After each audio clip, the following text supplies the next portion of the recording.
सांगायचं आहे की जे काही आता टीव्ही वेगवेगळ्या चॅनलला चाललेलं आहे त्याबद्दलची पूर्ण माहिती मला काही नाहीये। माझा त्या गोष्टीशी डायरेक्ट अजित पवार म्हणून दुरान्वयी देखील संबंध नाही। मला 35 वर्ष महाराष्ट्रातली जनता ओळखते। त्या संदर्भामध्ये मी उलट या निमित्तानं संपूर्ण माहिती घ्यायचं ठरवलेलं आहे। कारण मागे एकदा 3-4 महिन्यापूर्वीची गोष्ट असेल की अशा पद्धतीचं काहीतरी चाललंय असं कानावर आलं। त्यावेळेस मी सांगितलं की असलं काही चुकीचं केलेलं मला चालणार नाही।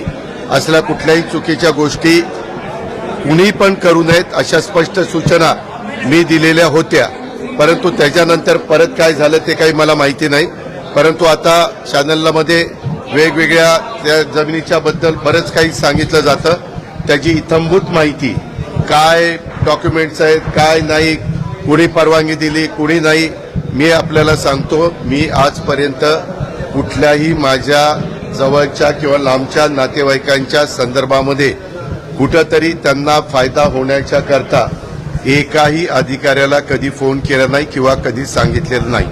उलट मी या निमित्तानं महाराष्ट्रातल्या जनतेला नाही परंतु उपमुख्यमंत्री म्हणून अधिकारी वर्गांना आणि कर्मचाऱ्यांना सगळ्यांना सांगेन की जर माझ्या नावाचा वापर करून कुणी चुकीचं करत असेल किंवा त्याच्यामध्ये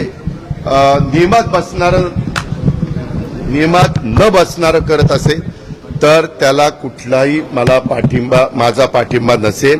मी फार कायद्याच्या नियमाच्या चौकटीमध्ये राहून काम करणारा कार्यकर्ता आहे हे आपल्याला सगळ्यांना माहिती आहे। आणि त्याच्यामुळं मी आता मला आज कुणीतरी दुपारी मगाशी एक दाखवलं, मुख्यमंत्री म्हणाले की याची चौकशी मी करतो। जरूर मुख्यमंत्र्यांनी चौकशी करावी, तो त्यांचा अधिकार आहे।